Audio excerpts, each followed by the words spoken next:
Hello and welcome to the Viva Bastardo show, part of the Hagerty podcast network. Today we have as our guest Jeffery Einhorn, criminal defense lawyer, but that's kind of not so important. More importantly, he's a purveyor of magical automotive dreams in New York City and around New York City. He's the founder of The Bridge, Car Park NYC, all sorts of other things that elude me. He's also had some fantastic cars, a Ferrari FF, which is always kind of secret on the bucket list, McLaren 12C. He's got an amazing story about his dad's Oyster Healey, which he sold, then found, and anyway, you'll hear it. So let's get into it.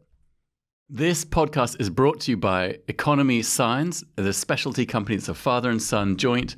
They've been in business since 1973, and they work on everything from spec Miatas to cars formerly driven by Paul Newman.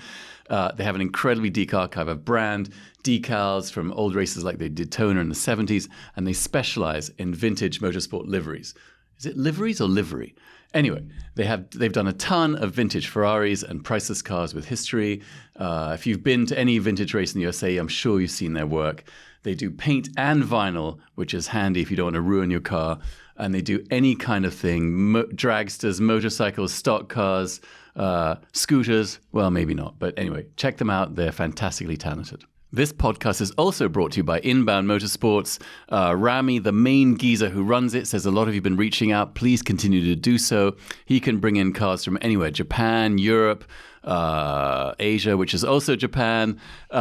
He's bringing a ton of stuff. I think there's been a strange peak of interest in Mitsubishi Pajero Evolutions. I don't know why. But anyway, give Rami a call. He's the most delightful guy, and he will be able to find you the bizarre car of your dreams. Everyone, hello. Welcome to another miserable, wretched edition of the Viva Bastardo podcast. My glorious guest is Jeffery Einhorn, criminal defense lawyer and procurer of magical automotive events in New York City. Is that a fair thing to say? No. I don't know if I procure them. But you magic them out of nowhere. They come from nowhere. Exactly. Well, okay. Yeah. Anyone who's lived in New York City knows that the way the city works, it's this sort of Byzantine, labyrinthine, and an assortment of other thesaurian words that means incredibly complicated. Nothing ever gets done unless you know people. So you must know people to make these things happen. Let me just back up for a second. Whoa. Let's just explain to people, if they don't know, the kind of magical things that you make happen in New York. So you have movie night on rooftops that's a drive-in. Yes. So and I went to one because I finally managed to crowbar myself out of my apartment. And you're on a rooftop in the middle of New York City watching a movie surrounded by skyscrapers and a whole orgy of amazing cars. Yeah, that's right. This podcast is just going to be me talking. That's the idea, right? But let's rewind. So first of all, criminal defense lawyer? Criminal defense lawyer and car stuff. So I'm kind of like Ben Franklin. But yes, that's just me. Founding father. You're a founding father. Exactly. Okay. No, he loves kites. I do. Yeah. And kite flyer. Yeah, it's just that. It's more for cardiovascular. Exactly. It just keeps so me wait, going. did you meet Phil while defending him? No, I didn't meet Phil while defending him. I picked him up later as a client. Yeah, that's right. I always have to have Einhorn on speed dial. It's true. I'm number one. I'm at the top of the iPhone That's right. list. Yeah. Before the misses. It's amazing. Okay. So we have the movie drive-in on skyscraper rooftop situation. Then we have, and I haven't been to many car events, but I know this is going to sound like I'm a paid sponsor. Actually, you should be a paid sponsor. But is that what this was about? That's what this is my pitch to you. Gotcha. Please pay me to sponsor the show so I can buy a stupid car. The Bridge in the Hamptons, which is the most beautiful. Because I find that the thing that's beautiful about the Bridge is it's on a golf course. It's the most expensive golf club it used to be the United States. I think right now it's the East Coast of the United States, and it's the former Bridgehampton race circuit as well. Right. But what's beautiful about it is that you walk around and the cars are kind of dotted around the golf course. It's not like they're all sort of stuffed up next to each other. And so you really get a chance to sort of see them for what they are, because they have space to breathe, but then the place is so beautiful that the whole experience is kind of glorious just to walk around, and then there's all this amazing food. Actually, last time I was there, my then 8-year-old or 9-year-old daughter discovered the free oyster shack. Yes. And she ate like 32 oysters in a row. Did she keep them down? Yeah. Oh, okay, yeah. great. Oh, yeah. Okay, good. And then Didn't know if a lawsuit was coming. and she shellfish shamed a teenager.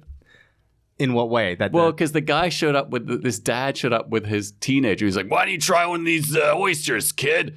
And then is that your American accent? Yeah. Oh boy. and then he was like, "Look at this girl. She's eating oysters." And then my daughter's like, "Yeah, what's wrong with you?" And then the teen was like, "Okay, fine, Dad." So she shellfish shamed him. Okay, good. I get it. So you've got the bridge, you've got the movie extravaganza, you've got Car Park NYC. I do. Yep. So I can go in a little bit. So we kind of break these down into 3 different companies that we own. One is the bridge, and that kind of started everything for us, starting in 2016 in Bridgehampton, and we can talk about that, of course. The other is Car Park NYC. Car Park actually is the company that does the rooftop movie nights. It does Cars and Coffees. We do movie nights in Long Island. We just finished Dunkin' Drives with Dunkin' Donuts. So that one does much more egalitarian, I should say. Well, because you managed to sort of shoehorn a car event into the sort of rat's anus of New York City, as it's popularly known as. Is that Sunset Park? Are you referring to a specific part of New York City? I'm referring to all of New York City. All of it. Okay. All of it. Yeah. All of New York City is now a rat's anus. But I don't even know how that happens. Like, is there a phone number you just call up and there's a car person? Well, actually, so it's a little bit more interesting. So we start at the bridge, and the bridge starts in 2016, and it's a ultra high net worth event. The cars are second to none. It's a non-judged event. It's just it's a garden which I party. love, by the way. It just takes all the pressure off. Because I find the whole judging thing sort of like bullshit. So there's judging no ribbons. There's judging. Everyone is judging everybody else. That's right. Yeah. What a ridiculous outfit. That kind of judging. Yeah, I mean, you see it in like the New York Times style section. Of course, there's judging. They're like, "Oh my God, did you see what she was wearing?" Right. That's terrible. But there's no judging of the cars whatsoever. Right. People have come to us all the time and tried to get us to judge. I just don't think it's fun. And the bridge comes out of my childhood being involved in cars and going to these shows and seeing people walk around with the hats and clipboards and just thinking, I didn't want to be there. It was stressful for everybody. And we were much more interested in throwing a big garden party. Right. Like the Quail 10 years ago basically is what our model was when we started.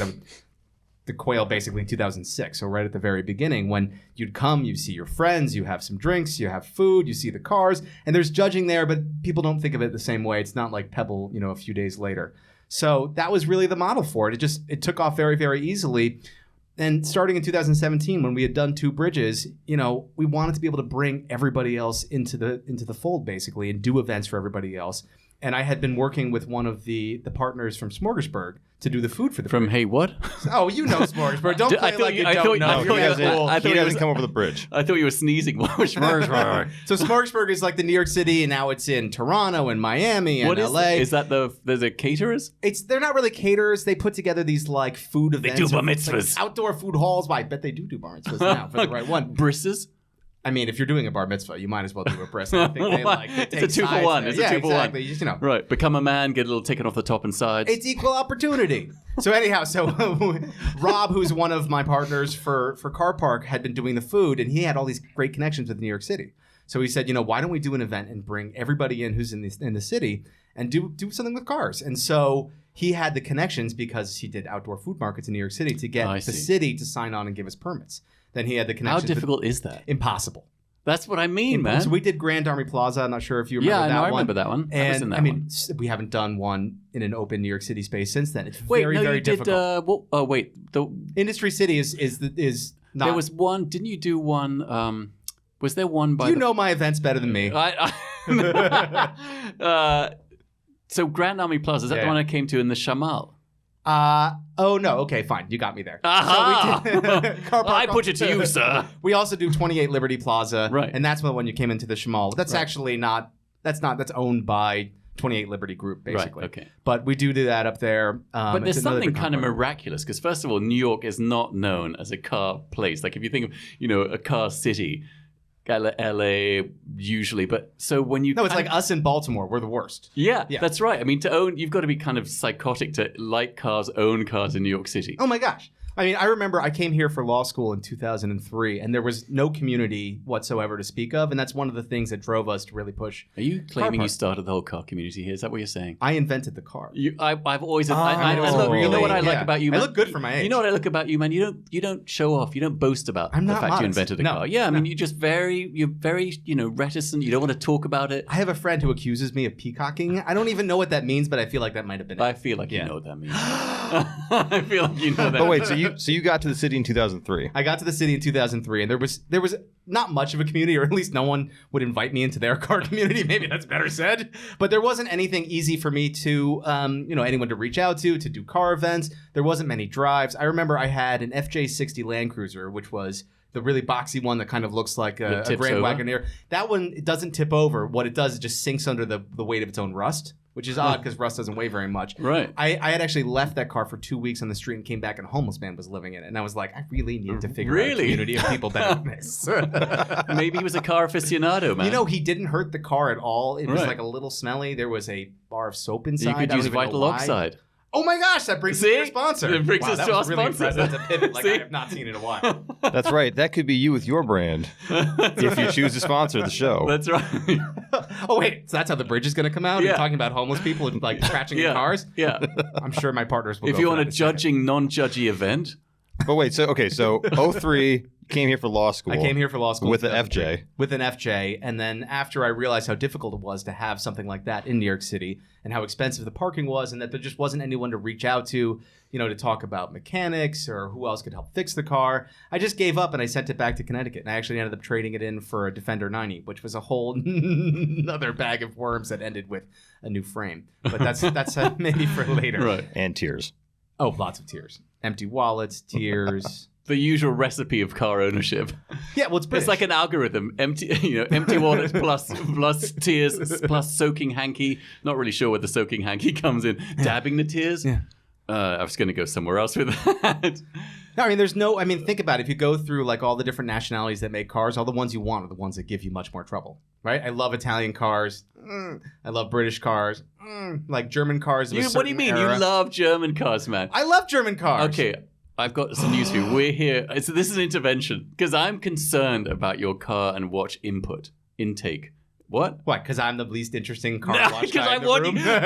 Well, actually, you know what? I will say that you bought a G Wagon from the 80s. So I have a 1987 G Wagon. And I love any 80s G Wagon. I'm totally into. It is cool. The parts that are not rusty are amazing. Is it? What's that? It's like hidden rust. It's not fair. So it looks totally fine on the outside. And inside, it's got this beautiful blue plaid interior. Yeah. And the plastics are basically really nice. Most things work for like an 80s German car. That's pretty amazing. And then it rains. And then the inside's wet. Like, why did that happen? You go through the receipts, and the last owner, who's a friend of mine, actually took it for one of those water tests. And it was like, your car is leaking in 19 places in the firewall, and also your windshield frame is rusted. Oh, it's sponsored. That car is Hagerty insured, so hopefully that doesn't. Oh, I'll be sure to talk to the claims department after this episode. Hopefully I'm not cut off. So what made you end up buying an 80s G Wagon? It was also, why do you not get a two-door? Okay. Because you have an urchin. That's true. But if I have an urchin called Enzo, I do. My son's name is Enzo. It's kind of amazing. He's almost 9 years old. Right. Why would I want the two-door then? It's like because it looks cooler, man. See, kids are nimble. They can scramble over seats. They're like little monkeys. They can climb around. Oh my gosh! This one doesn't have running boards, or it did, but they rusted off and they just went around. So he has to jump very, very high. He loves it. It's great to take them to school. I know you take your kid to school in these cars as well, and it's great. How I ended up with this car. It was kind of like, it was a friend who was, I had borrowed this car before. He had bought it on Bring a Trailer, and I, maybe overpaid. And maybe. I would possibly pay the BAT tax. I would never accuse a friend of overpaying for a car. That just makes them feel terrible. Only while you're negotiating. Well, I did then, obviously. Then you just really get in there with a sharp elbow. So he had gotten another restored G Wagon of the exact same year, and this one was just taking up space in his garage, and he was paying $550 a month in New York City. And he was like, why don't you take it? Which is actually a parking bargain. For people not living in New York City, that's like a parking bargain. It was a pretty good deal, but it was too much. That's a good deal. And I think, he had so many cars, his wife was like, you need to get rid of one, you need to cut one loose. And I had a plan. I said, just park it in my lot for a while, I have an extra spot, and you'll get used to not having to pay the parking on it. And then I'm just going to chip and chip and chip and chip away until you finally just say, take the car for 1/3 of what I paid for it, because I can't talk to you know what? anymore. That's an amazing strategy, because that's not dissimilar to watch dealers. And you'll say, oh, I like this watch. And I'll say, you know what? I'll just send it to you. You can just try it on, just see if you like it. And then we have it on, and then your watch is coming apart right now. The back of my watch is coming up. Yeah. I didn't want to call that out I thought on that the was air. a feature. No, that's very unusual. Maybe like a timer? It's a convertible. Yeah. Oh. It's a soft top. It's a backless. Yeah, so they'll send you the watch, and then it totally just broke, by the way. Oh no! Wait, so for the people, for the people listening, because you probably heard the jingle jangle now of you have to watch it on YouTube. Phil's tears. What Phil? What watch just broke? This is my. Oh no! There we go. Everything's fine. It's just the back came off, and then the innards fell out. But other than that, it's not supposed to do that. But which watch is this? This is the Omega Seamaster. Yeah. Okay. But that's what dealers do. They'll send you the watch, and then they'll say, just try it on for a few days, and then you try it on, and you sort of get used to it, and then the inertia of not sending it back to them is more overwhelming than it's really hard to get over the fact that my watch came apart. I actually, you know what? I stage it to make myself look more human. Oh, okay. Wow. And approachable. It worked. Oh, I mean, I always thought he was a god, Phil, and now I feel like you're a real human being. Let's get into it. Yeah. But wait. So let's. Yeah, sorry. I totally brought us off track. I know. I want to try to bring you guys back here for a second. Yeah. So bring that beat back. Okay, so we've skipped from rusty car in college, talking about current day. You've got a 4-door 80s G Wagon in the city. 4-door 80s G Wagon. So I actually had kind of a big sell up. I think I was actually a more interesting person for the show, like years before. I remember now it's a little now bit I'm snoozy. just totally snooze now a little bit fest. snoozy, man. Exactly. Yeah, opening act at Snoozapalooza. I was listening to you. You guys had Joel Molinari on, and Joel Molinari brought out this like amazing set of watches, and they were like all picked, and everything is like perfect. And you guys made fun. You're like, well, you get like the I'm a rich guy newspaper. They're like, buy some new Rolexes and like a Porsche, and I was like, can you swear on this? Yeah, you can swear. Fuck! I'm doing this show. Didn't that feel good? Didn't that feel good?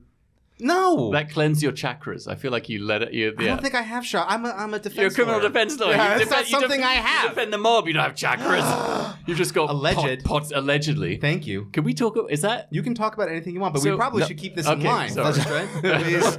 Please, this line of questioning is really confusing for the jury. Do you object? No objections yet. Okay. Well, actually, have you been watching the Johnny Depp trial? I have. They just finished. I know. He won. Yeah, I know. I mean, they both won, but he won. I was all for Johnny Depp, and I sort of felt like if you're going to be an abuser, there must be some sort of long history of being an abusive person. I would imagine. Is that? Oh, yeah. I feel like maybe I'm wrong. I'm having a difficult time answering that question. Can I take the fifth? Are you an abusive? No. No, Oh my god, no, not at all. Abuse so much. No, it's for someone who does what I do for a living, which makes you a very aggressive person. I'm actually fairly relaxed and chill because I use it all day long. Right. I'm actually in bed by 9:30 most nights and asleep. With a cup of hot cocoa. Yes. You just look at decaf iced coffee. Is that a thing? I don't know. It should be with the marshmallows. So, can you talk about what you do as a? Do you want me to do that instead of talking about the cars? What do you? There's so much. You know what? This is like a. This is like a. Go on. Matt's holding his head. He's trying to wrangle. That's the last time I was on this show. Oh no, I'm gonna get a call from upstairs. Like, so what happened that day? Well, you see, they did a lot of cocaine beforehand. Allegedly. I had a coffee. That's the problem. Let me finish with the cars. Yeah, with the cars. Okay. So right now, what I have is a '65 Austin Healey, and a great story behind that car. I've got a blue 2022 GT3, which is totally uninteresting because I got the launch color and the launch package, and basically just clicked yes. And I know that's like what Doug DeMuro was always saying to do, and I was like, fine. Like, I'm is that what he says to do? He said he's like, I'm always buy the cars in the launch color because it's in all the posters. And I was like, I don't really like that idea actually, because then I get a poster of my own car. Well, also, I would imagine there's some sort of resale factor happening with that. I don't think about that when I buy cars. I'm way too close. No one who buys new Rolexes and new Porsches thinks about flipping these things ever. It is. It's actually like a kind of financial kamikaze move, isn't it? I mean, because you buy those things and immediately. Well, actually, that's not true. I think you know what? I would actually reverse that statement. I feel like before things are now a little bit more dubious than they were, but if you bought like Rolexes new and Porsches new at sticker price, you were almost guaranteed to make money. You still are. I mean, the question is whether or not you can do that in an environment where they'll give you, if you flip it and sell it, and They'll give you another one. Your dealer finds out about it, they'll give you Right. another one. In my experience, I think it's the same basically with watches and with cars. And so you end up in like this amazing yet torturous cycle where you just end up trading the car back in for MSRP and getting another one. And everything. So I have the GT3. The GT3 is actually going back, the blue one, to my dealer in Ohio. I have this great dealer in Ohio. Already? It's going back in September because I built out a GT4 RS. And they said, listen, you want the GT4 RS, then you got to give us back the GT3. I was like, can't I just sell it and take a profit? No, you can't profit on this car. You have to put it back into this car. I feel like it's not, it's kind of like some weird, like, it's a cycle. They got you. But it's like a mob thing. It's like to go back. It's like, like you can't cross your dealer. Are you attacking the dealer franchise method in America? I am because all I hear on watch nerd threads that I'm on and car nerd threads I'm on is people going, "Oh, I don't want to upset the AD." It's true. Yeah, it's true. I'm terrified. And then you'll get struck off from the list if you want to take a profit. I mean, taking a profit is the American way. I get it. But I think also some of these things they're coming out with now are so good that you want to get the next one and experience it. So I'm happy to play along for right now and see how it goes. You know what car is really sad you sold? The FF. Oh, I thought we weren't going to talk about that. I want to talk about that. Okay. Jeff had a Ferrari FF. Again, I was way more interesting, up till a few months ago. You're still...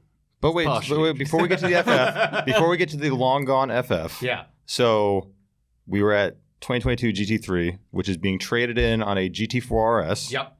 Special color or no? The RS, no, completely uninteresting. We built the launch spec again. Yeah. Okay. But I love that color. It's kind of like this warm And now you're gray. down to you have the what? You have the Ford Fusion. I actually bought my wife a Subaru. Did you? What Subaru? Can I tell you a funny story? So I had a lot of Subarus. I think it's a good car. So I actually haven't gotten it yet. But here's the higher the voice, the bigger the bullshit. As a criminal defense lawyer, you should know this. It's a great car. It's good. Buy the car.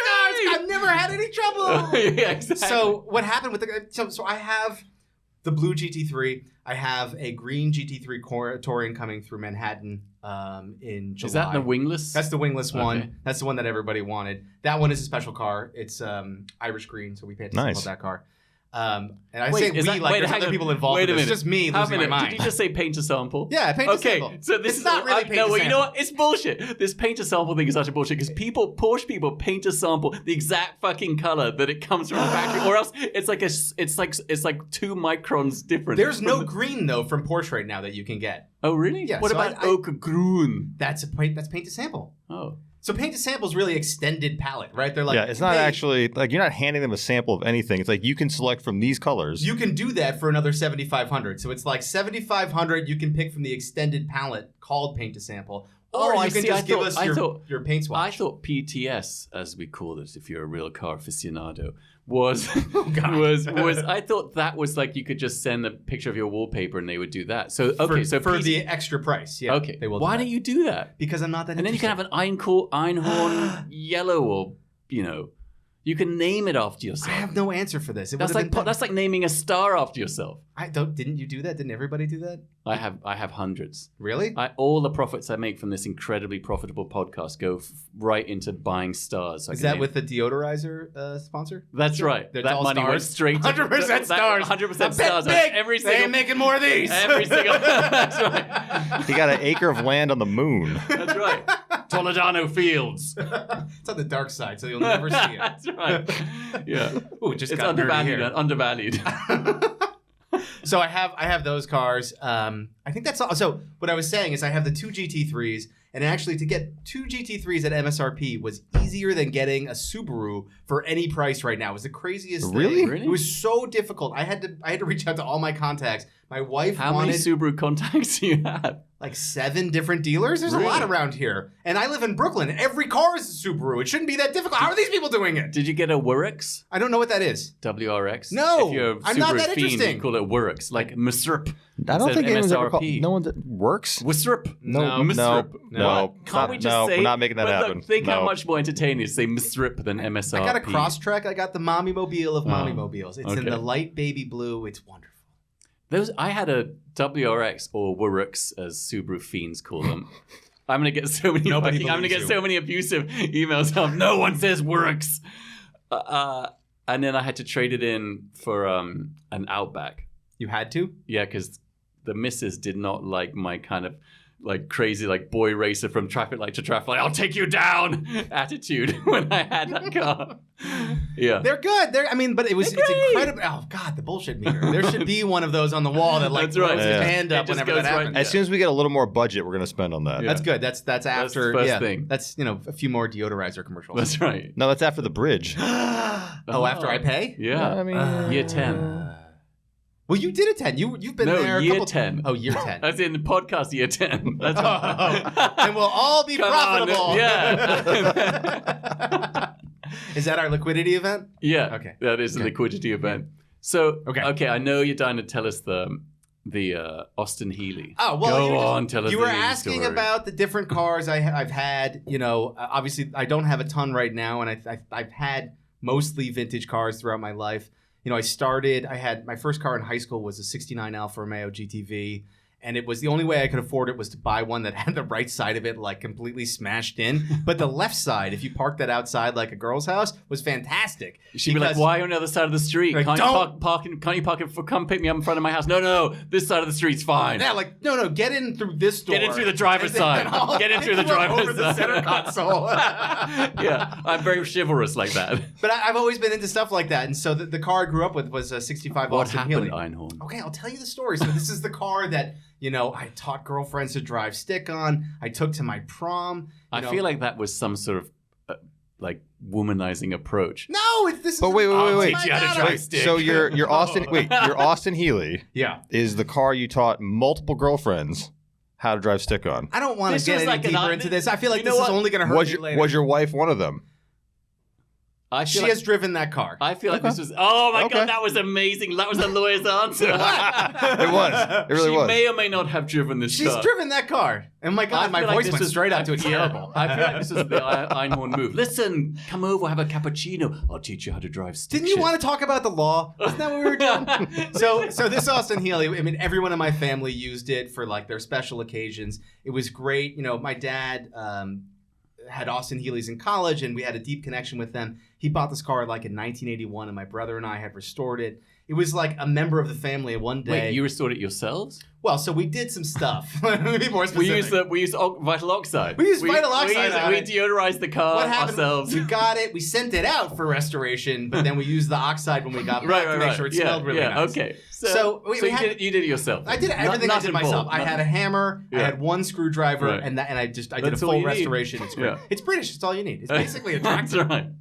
So I get a call from my father. I think it was 4 or 5 years ago, and he says, "I have to tell you something." He said, not my mother, but his wife. She said, "You have too many of these things. You got to sell one. Pick one to sell." And he races an Austin Healey throughout the East Coast, and I've raced that car as well. And he's like, "I sold the blue one." I was like, "You sold my car?" It was like my birthright. I was like, "I can't believe it." He's like, "Oh, sorry. Would you have wanted, maybe just to buy it or I was like, "Yes. Are you I great?" had the same thing with my father. He sold the Rolex that he'd had his entire life. I was like, what do you mean? I wanted my father's Rolex. Don't Yes. you know that tradition? That's a thing, right? That's a thing. Oh my God. So I actually, one night, so the car's gone for 2 years. One night, late at night, I'm like strolling through Hemmings, if that's a thing people still do, right? And I was like Hemmings online, and I was on page 20 of like cars under $100,000 with a manual transmission. I was getting desperate.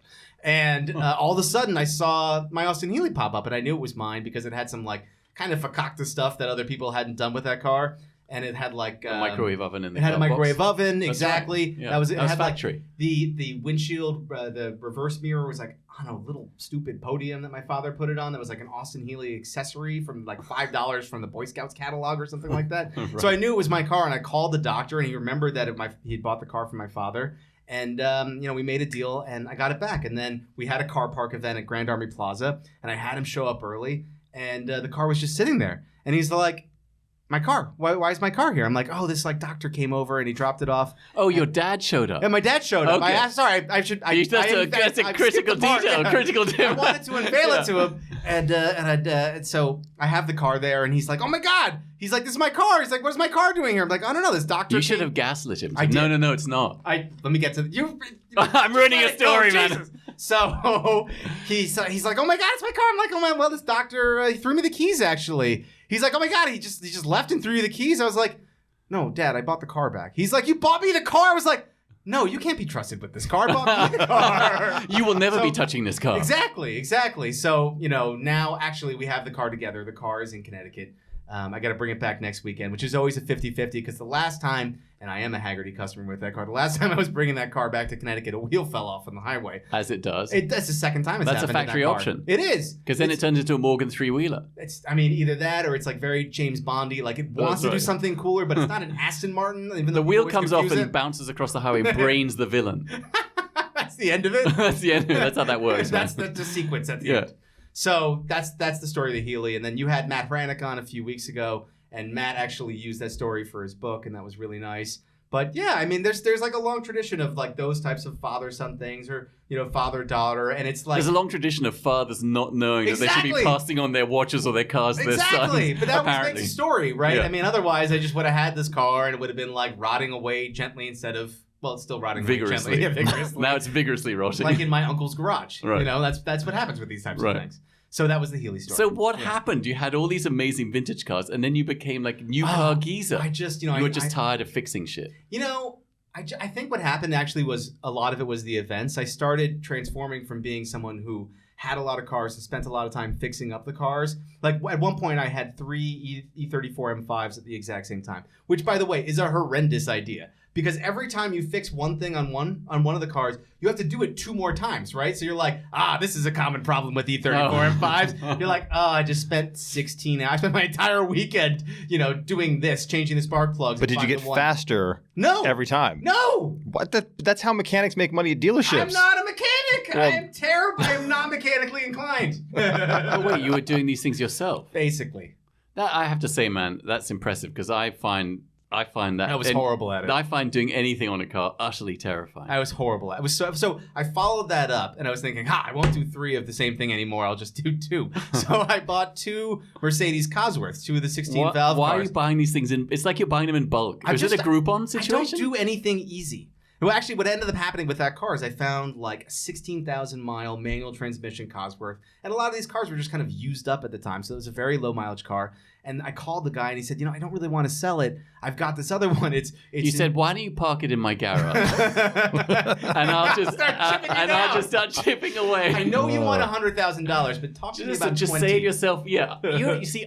Are you good at bargaining? I am so good. I enjoy it. Because as a defense attorney, all I'm doing, it's all bargaining. Most cases don't go to trial. People don't understand this. The trial rate for New York City is like 3 or 4%. Same federal, in federal cases as well. All I'm doing is negotiating all the time. So like it's impossible with my terrible at bargaining. Oh my God, it's so much fun. I take all right, such. I always imagine all trials involve at some point a simple yes or no will do. Sir. Oh my God, it's so good. So does that ever happen? Do you ever say that? Yes, of course. You get to get fake ornery at people all the time, which is so much better than being real ornery because then you don't feel bad.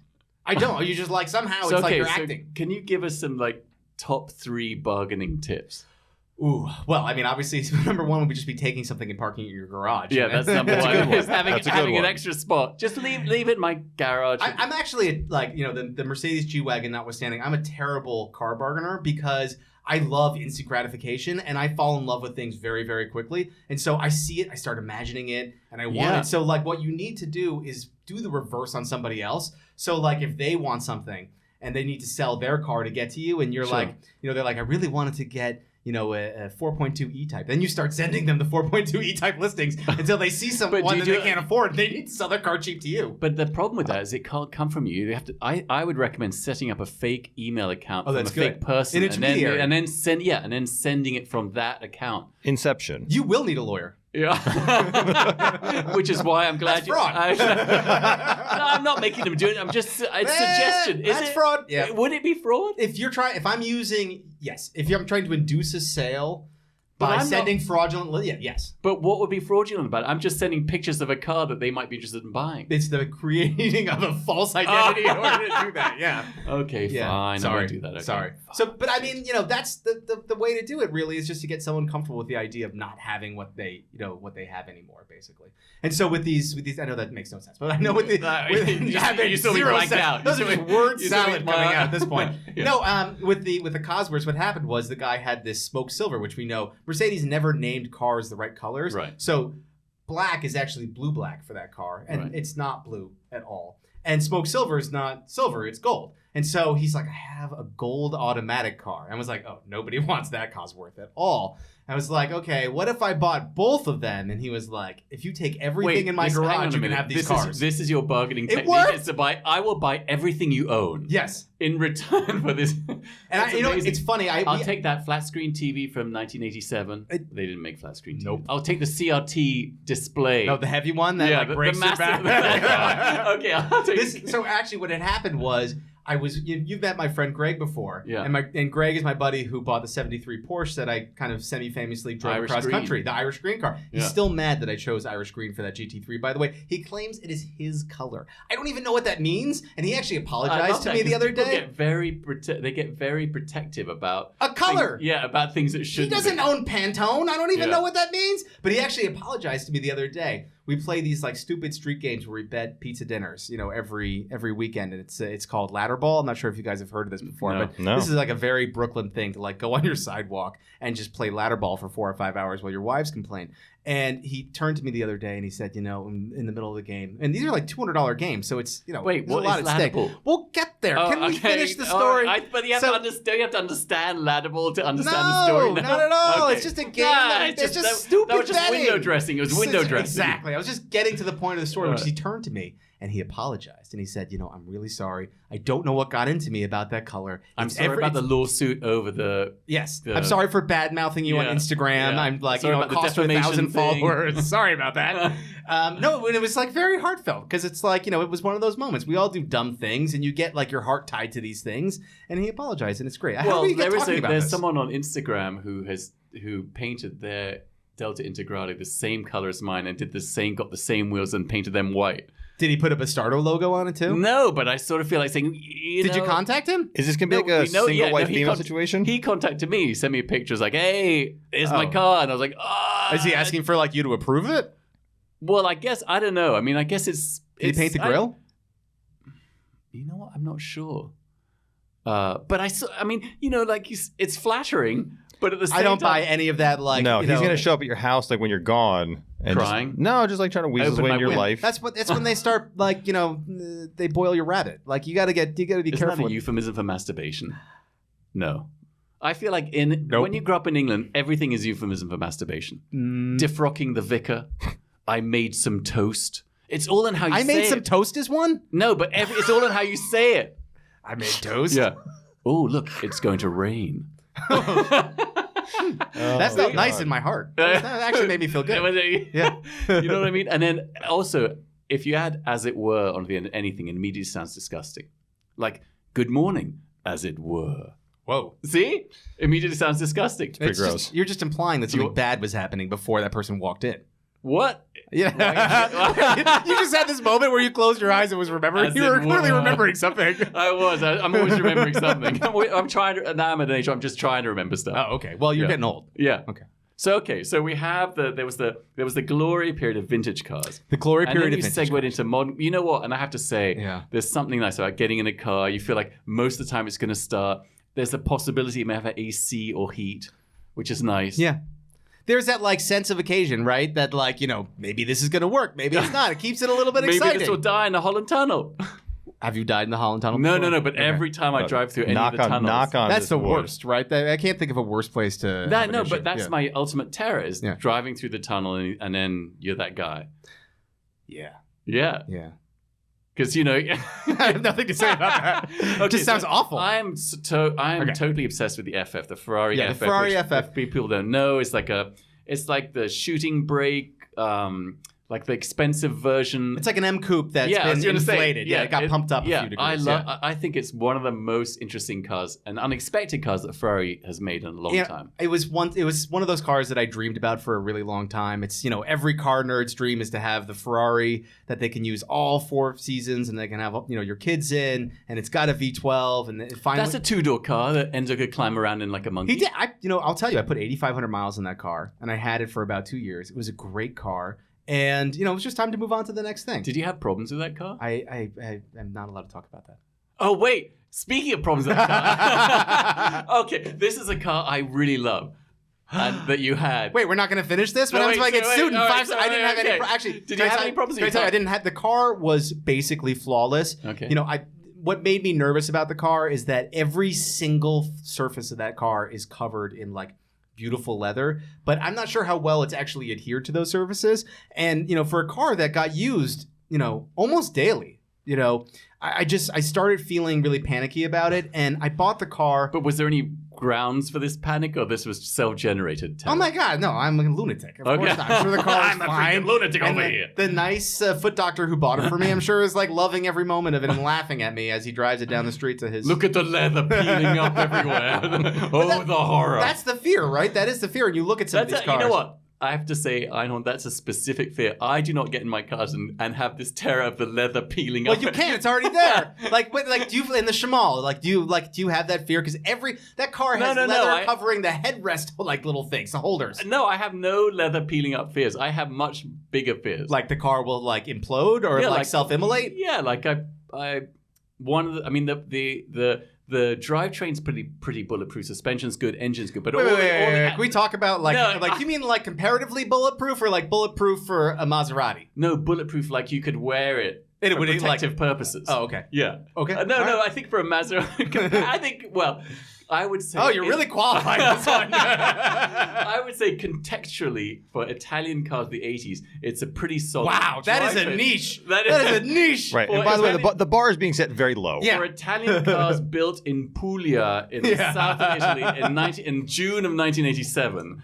They are bulletproof. No, but then there's all the ancillary bits, like the electronics, the AC, the heat. So I turned on the AC the other day, and I was driving, and I was like, wow, the windscreen is fogging up. and then after a bit, I was like, you know what? It's not fog, it's smoke. Coming from all the vents inside the car. So I turned off the vent, turned off the AC, turned off opened the windows, smoke cleared. I was like, okay, it wasn't fog. So, that kind of stuff. But do you ever think this car like hates you maybe for living here now versus like being back in Italy? Like I remember there was an old joke that like, did you ever listen to like Click and Clack back in the day on NPR? And they used to joke that these cars would have identity crises, like especially Italian cars. You take them out of these like beautiful locations with perfectly temperate climates. And they have these like tiny, tiny oil passages in the engine. So like the oil needs to stay like even when you start it the first time, it should be like 60 or 70 degrees. And we take them to New York. And I'm driving through, a foot of slush. I'm driving through Jersey City, and it's 98 degrees, and it's really humid, and the car's like, hey, I was in Tuscany before this, and now I'm here. And I had this thing in the Blue GT3 the other day where I had dropped it off just to get just a service. The car actually is great. It was just the car's great. The car's great. You're gonna mess up the resale. No, it was just getting the safety inspection for New York, and they gave it a wash, and I didn't know they had given it a wash. And so I'm pulling off through the Holland Tunnel, and all of a sudden smoke starts to pour out of the nostrils. The new GT3 has these giant nostrils, and I pull into a Dunkin' Donuts, and I have the fire extinguisher, and I reach down, and I unput the fire extinguisher. Wow. I jump out, and I'm like, I gotta protect my acid. And it was actually just water vapor. Yeah, it was boiling off. Because they had washed the car. I have that in my Lancia, but it's actually oil burning off the engine. I wish it was water vapor, man. Do you have a fire extinguisher in that car? No, I mean, I sort of... Sounds like a good sponsor.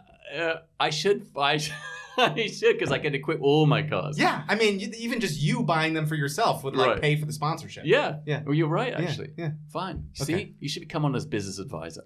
Can you or consigliere? Well, so your clients may or may not call you. Wait, did you just say consigliere? Yeah. Not like consigliere?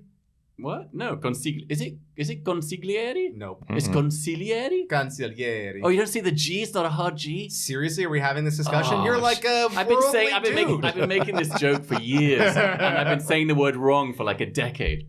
And no one is, you know what? This is like a decade-long broccoli in my teeth Everyone's been laughing inside about it. Yeah. No one's been pointing out that... Are you going to sleep tonight? With the fishes? Oh boy! Yeah, this is really. Oh, this is the end of my career. Allegedly. Thanks for nothing, Phil. Okay, so we had the leather unfurling like autumn leaves terror. Okay, that you had. That was the biggest one. I mean, that and what happened with that car is that car at $100,000. I didn't pay $100,000, but that car at $100,000 was like an amazing dream when it hit that car. Right. And they actually popped up with like 16, 18, 20,000 miles for that price, and like it's like the perfect. This is gonna sound crazy, but Right. it was like the perfect price for a V12 Ferrari that, you know, you cared a lot about, but like You wasn't could have got a 456 for like 70 grand. not anymore. Not if you want to No, manual I know. transmission. Mhm. They're insane. Yeah. But that was, but it, you know, this had the ease of use with the transmission. It had 4-wheel drive. It was like the newer You should generation explain of to Ferrari. people that you can't drive a stick. Oh my gosh! How dare you, sir? So the GT3 is, they're all manuals, and the GT4 RS is PDK only, Right. but the GT3 is manual. I prefer to drive stick when I can, Right. but for that Ferrari, it was such a mechanical feel every time you use the shifter. It was still like that thwap, thwap, thwap every time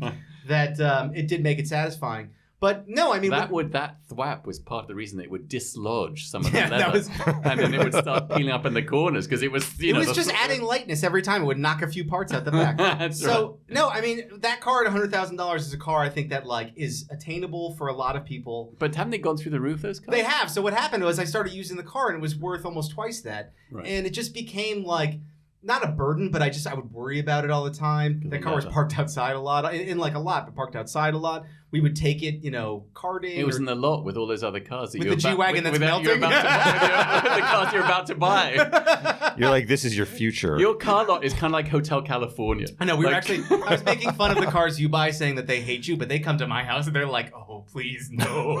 No, sir. No, sir. So, Yeah.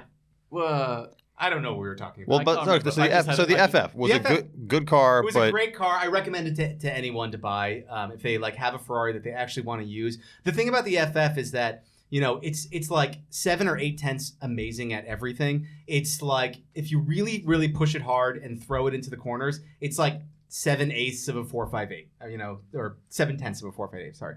If you want to cruise on the highway, it's a little loud. It's like 7/10 of like a GM product with more Wait, gas what? mileage. I mean, but like, you know, it's like it can comfy cruise. Right. It can do the really sharp stuff, but like nothing is perfect. It does everything like really well or pretty well, but not like amazingly. And as like a car person, Unlike the G Wagon. the G Wagon which does is nothing good except leak. Yeah, but nope, it just rusts amazingly. oh my god, it's so again, it's adding lightness. It's 10/10 rust on the rust scale. so the FF is the jack of all trades, And master of none. Ish. It's exactly. That's a better way of putting it than me. It's just, you know, I write for a living, and so you would think I could do that better, but It's you know, okay. Long But day. no. It's a long day. it's not that late. So no, it was just as a car nerd, it's like it's more fun to have like the correct tool for everything and really geek out on that. You know, maybe not for like the comfy cruiser car, but or maybe even for the comfy cruiser car, but like to do one thing that's great at everything. Hence like the Subaru for the family car, which I know is like the most obvious boring choice. But if like you live in Brooklyn, that is like boom, you want to fit into that Brooklyn crowd. Also, That's it's your car. cheap to fix. It's got a warranty. Yeah. Yeah. Oh, is that what you mean? Yeah. Oh yeah, there's well, nothing. and that I love a warranty. It makes me sleep well. I know. And that FF I actually kept re-warranting, and that was one of the reasons I sold it because like Oh, every year. This is what I wanted to talk to you about. I was having a full senior moment.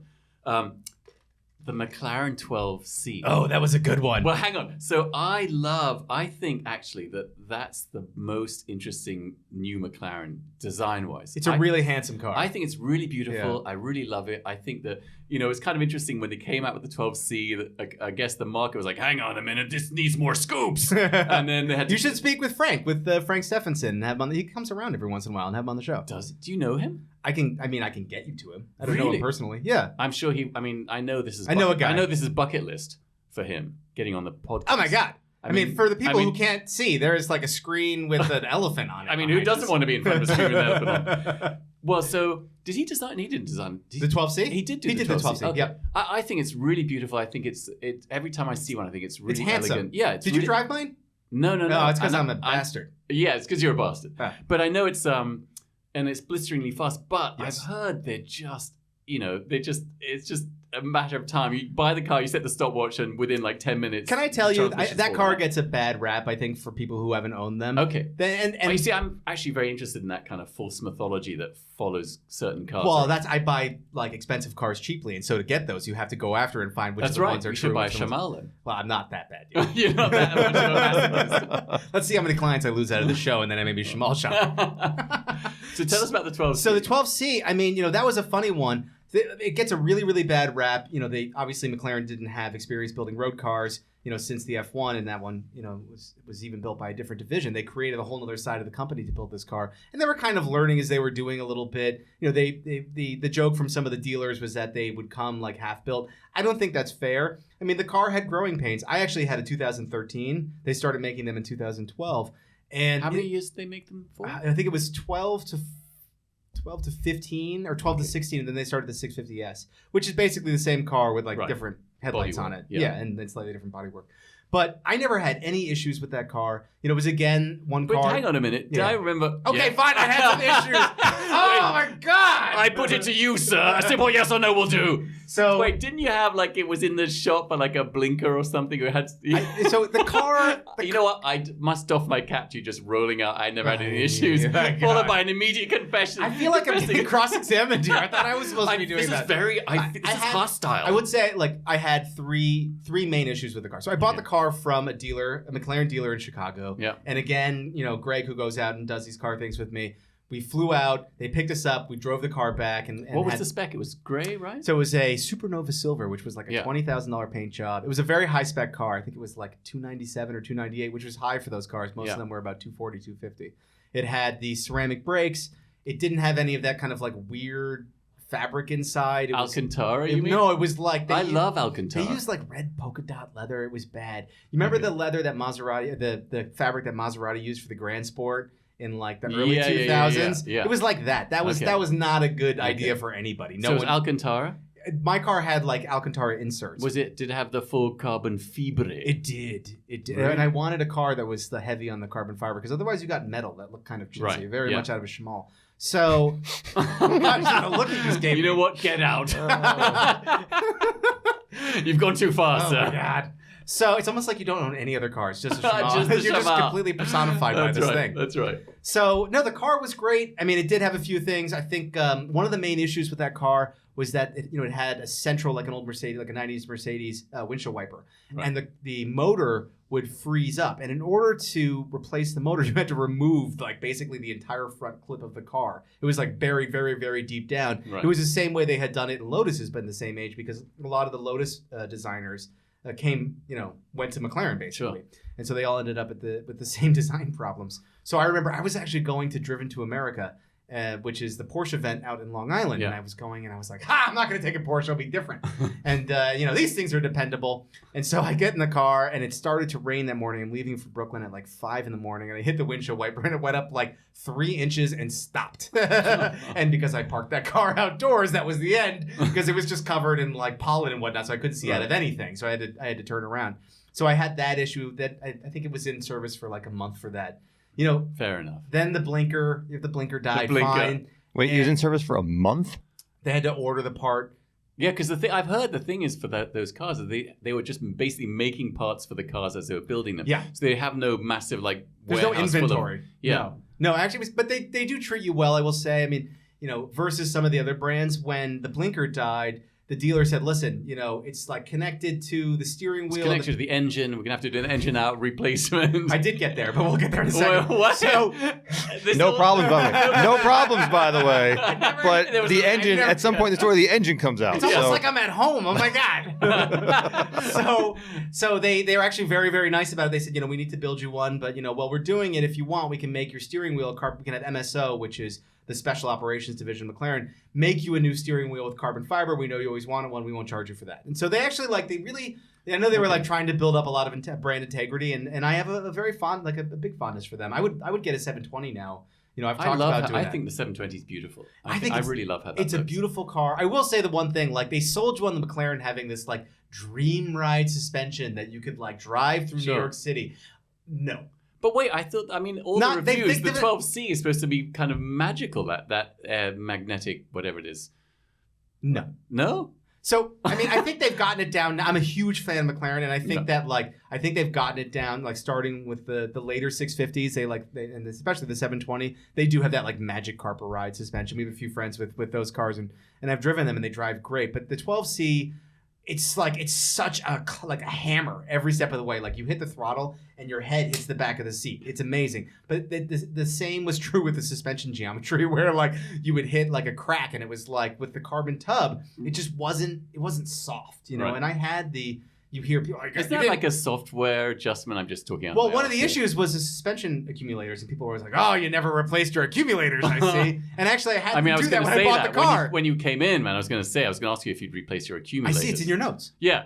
Has he replaced accumulators? It was the note in the back of the watch case that fell apart. That was a reminder. It was actually a reminder. So, the other thing was they did remove the engine once. Those cars had an issue whereby part of the the transmission housing would kind of like one of the springs would fall apart, fall inside of it, and it was very difficult to like diagnose. My dealer actually ended up figuring out that this issue would happen. They had the car for like 6 weeks. So I would say with 2 years of ownership, maybe I had it for like 3/4 of the time. Okay. Oh, it's decent. Okay, so I got free storage indoors, and I always got a car wash. I mean, free storage is a good life hack. It's not bad. I've gone through. So let me ask you this, man. What would be the tips if you? Because I to get a 12C. Yeah. I forgot we talked about this. When I said I was selling mine, you approached me. And you were like, I want this car, and I was like, I should put this off on Phil. Yeah. You know what? Look at him. He's soft in the mind. He's a mark. You know what? I remember because you said I could just park it in your I think lot. I said that. Yeah. You just leave it in a lot for a couple of months. They'll just chip away at me. Like finally, I'm like, fine, $2 and a hot dog. It's yours. All right, take it. Just pay the warranty cost every year. If you want to get a 2016, presume like the latest one. Actually, it's funny. They're really hard to find after 2012. Most of the cars were built in 2012, and if you want a coupe, I didn't want a Spider. If you want a coupe, it's very, very difficult to get a 13 or 14. I don't think they made Spiders in 2015 if they were still 12 Why seasons not at that a point. Spider? Because it's all, it's barely any slower. It was more parts to not work. Yeah. No, it's the same. I know you've done the research. It's like just as fast. Because it's a retractable hardtop, right? It's a retractable hardtop, right. yeah. You actually get I like more it when you go into considering a brand thinking less parts to break down is better, which speaks volumes about how you consider the brand. Isn't that why like the 90s German car guys try to get roll-up windows? They're like, that's the life hack. Roll-up windows. It's actually so true. It's actually so true, man. That's why people geek out of that. Like the G Wagon has that. I remember like this week I was in the G Wagon. I was driving down the street and one of my neighbors was with her daughter and she's like, "Oh my God, I love that car. Are you letting that melt in our lot now?" And I'm like, "Yes, I am letting it melt in our lot." And I was like rolling it down. You can't see me doing like the rolly thing with my hand. And her daughter taps her on the arm. She's like 7. She goes, "Mommy, what's he doing?" I was doing the rolly motion. Yeah, well, because they saw you in the car doing that. Yeah, something else probably. They're like, "Oh, that man's in the car doing that thing again." He's just winding down the window. This is a family podcast. He's just winding down the window this time. Oh my God. He told you it was a family show? Isn't this Hagerty Media? Actually, a friend of mine. It is. A friend of mine. It is. He came with his kid. His kid was like 7 or 8, and I said, "Do you want to sit in the car?" And he sat in the car, and then it was really hot. Wait, which car was it? The Shamal? No, it was. It was. I don't know why that instantly made it funnier. Because the Shamal's funny to everyone. It was a Ferrari 308 GT4. My dream car. You want one of those? Oh my God, more than anything. And they like shot up in price so much. I've had all the cars. Anyway, he got in the car. You couldn't see my frown. And it was really hot. And I said, "You can put the window down," and it was wind down. Oh. And he just pressed the center of like the little button. No, he pressed the middle of like the hand crank. and I looked at him. I said, "What are you doing?" He's like, "I'm trying to get why isn't the window going down?" I said, "You have to," and then I had to just demonstrate. Oh my gosh. Yeah. It's amazing. I kind of love that. Is this like a kids these days don't know how easy they have Kids these days. One of those things? No, I kind of love that. Like I was listening to Lulu, my 12-year-old, was listening to Blondie, that song like "Call You on the Telephone." Okay. And it was some lyrics like "I'm in a phone booth outside the door or your hall or whatever," and then she was like, "What's a phone booth?" Oh boy. Wow. You're like, "No, I'm just standing out your door with a cell phone." Yeah, which is kind of even worse. No, it's like a phone booth, yeah. But it's so interesting. You have to sort of explain ancient technology to kids now. Oh yeah. Like, do you know what a tape deck is? Do you know what a cassette is? Like they hear that because they'll hear things in songs refer to that stuff, and then we have to explain that stuff to them. There's actually a video series out there where they hand things that we would have grown up with to kids. Like, what do you think this is? They're like, oh, I love that, like record players. Can I tell you though, my kid explained like genetic sequencing to me the other day. So he doesn't know what a tape deck is, but they can figure this stuff out. Damn. Right. Yeah. I don't really know what genetic sequencing is. I'd like to learn. That's embarrassing. I know. Sorry. I was expecting. Do you see in the Times that they 3D printed an ear? Yes, I saw that. How amazing is that? And my first thought when I read that was, this is great news because I'm sure I've got all sorts of shit that needs to be 3D printed. Whoa. Like new organs. That's heavy. Hip replay. What? Yeah. No, because I'm approaching Gizadom. I want the 3D. What's the line for Gizadom? Well, it's a moment of truth. Are you like, should I tell everybody how old I am? No, or should I hold it back? I'm happy. I am 34. Fuck you. What? For those of you at home that are not watching on YouTube, Wait, this is You on can YouTube? clearly see he's not 34. I'm 53. Okay. Yeah. All right. So that's full Giza. That is full geezer. Thanks a lot. No You're supposed to problem, go, no, Phil, you look so young. No. Get out. I see my time is up. But look, my Oh, watch look at works. the time. Wait, is the back still on your watch? It is. So look, let me see. Does it? Oh no, it's still not coming on. Shit. You've got major. Do you want to just take a pause while you figure out how to fix that? So, why don't we talk about watches for a Okay, second, sure. since you did that natural segue. Now, I know you're a new Rolex Giza. So, well, it's funny because I held off from being like into watches for so long. I know everyone like goes back and Yeah, forth. because isn't it annoying? Like you're into cars and you should be into watches, and you don't want to be that cliche. I know, Yeah, exactly. I held off too. I wanted to be part of that cliche. I just couldn't afford to be part of that cliche. But now, Oh, well, now look at me. So, I started off and I really, really held back from getting the watches. I really held back from getting the watches. And I got the newer version of the watch that you had, the Army watch. What is it again? the Benris. I had the Benris. And what ended up happening, and I was like, oh, this is really like, it's just like tearing off a tiny Band-Aid. Like it's just starting to peel off. And I was like, oh, I love the way this looks. And then I saw yours, and you had like a more vintage one. And I was like, that's cool, but mine actually tells time, until I clocked mine, and it was off by like 25 seconds a day, and I just lost my mind. Wait, how did you have like one of those little digital It's measuring not. devices? It's not really necessary to get into how crazy I am. I feel it's like just it's important. but we have an idea now. Right. Yeah. Oh, I'm insane. Yeah. I loved that watch. That was a great watch, but it didn't end up staying because like I found out that what I really liked was accuracy. And I think that like kind of went hand in hand with some of the new Porsche stuff. I love that like. Okay, sense so of right away I perfection. can tell you if you're not going to be a vintage watch guy. I have watches that are like 5 minutes slow or fast. Like it's vintage watch is more. It's a suggestion of what time it may be. No. You like it to be specific. Every morning I wake up and I will check the watch I'm wearing against the atomic clock. You have an atomic clock, don't you? Well, I just use the app, right? So I go on. Is there an? I didn't. So you even just know. go on. You get the atomic clock on the. I think it's like a U.S. Department of State website. This or is something part like of that. the Einhorn morning ritual. It is. And as I make sure that it's there, and if it's not, then it takes about 5 minutes. What else to set happens? the Then seconds you right. and I'm for people. Oh, who I'm can't- not answering for this people question. who can't see you. For people who can't see you, not watching YouTube. Do you crank down the window with the hand cranker? I don't have time. I have too much time getting my watch set. Yeah. And then you just roll down the window, as it Oh my were. God. See, that's a euphemism. What are you doing? I'm just rolling down the window. I'll be right out of the bathroom, honey. Oh my. Okay. Well, there goes the family part of the show.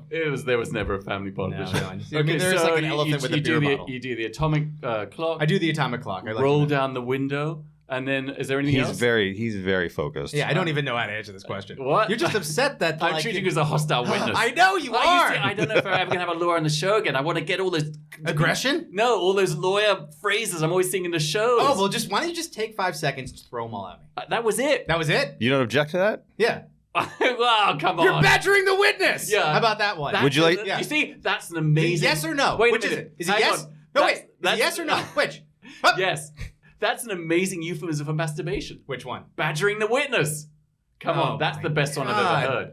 All right, listen. We have to approach the bench here and have a discussion. Well, that was good. You know Wow. what? I'm going to use that next time. Approaching the bench? No, badgering the witness. they're all amazing. I don't know that approaching the bench is a euphemism All for of anything. legalese is an amazing masturbatory reference. Well, I mean, that's why we made it up as lawyers, Yeah. right? It was so we just can to have have- inside jokes yeah. the whole time. When we actually go up and approach the just bench, said- all we're doing is making jokes. Yeah, Just they're get just talking back shit. in the That's witness. all. Yeah. Did you see that? Making lunch plans. That's So, Oh, yeah, of Okay, course. so Yeah. you atomic clock has to be a modern watch. I ended up just with modern watches. I actually would love to do a vintage watch. I haven't gotten there quite yet. I'm still kind of like I can slowly help you tearing. out. I know that's what makes me. how bad is your addiction right now? I'm pretty good. I've pared down. Am I supposed to go through my watches? Yeah, Am man. I supposed to talk Let's about what hear I'm it. wearing? So Yeah. the watch I'm wearing today. Is that the Hulk? This is not the Hulk. Oh. This is the Starbuck, I want to say. So it's Is the that green singular? sub, and it's like They made them starting in 2021, I want to say. And what ended up happening was... If you want to say it, you should say it, man. I want to say it. Okay. I'm going to say it. I'm badgering the witness. Own it. Right Just own now. I know. It's just like a very difficult podcast. We're working on it. I'm doing this gratis. You know, Phil. So I was driving cross country in a 1973 Porsche 911E that it's kind of a funny story that my buddy Greg had bought. The green one. The green one. It's That you Irish stole green the car. color from. I stole the color, but Yeah. actually there's a little bit more to it. What ended up happening was he was like desperately in love with this car. It was on Bring a Trailer in like 2018 or 2019. And this guy, Casey, had bought the car. I feel like we should have Greg on the show. I don't think you want to have Greg on the He's probably going to listen to this. Yes, you should definitely have Greg on the show. He'd be wonderful. He wouldn't have anything to talk about. I'm talking about it all right now. You said you told all the stories. Preempt. You know what? You should cock block him by telling all his I stories. am. Yeah. I am like, Greg, tell everything that Jeff didn't say.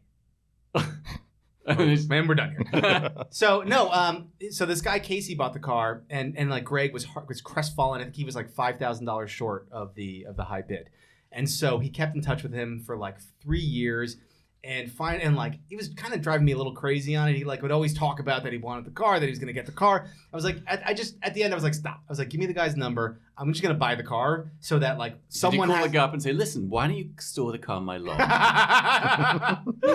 You don't know me, but I got a space in a lot in Brooklyn, and you could just trying to help out.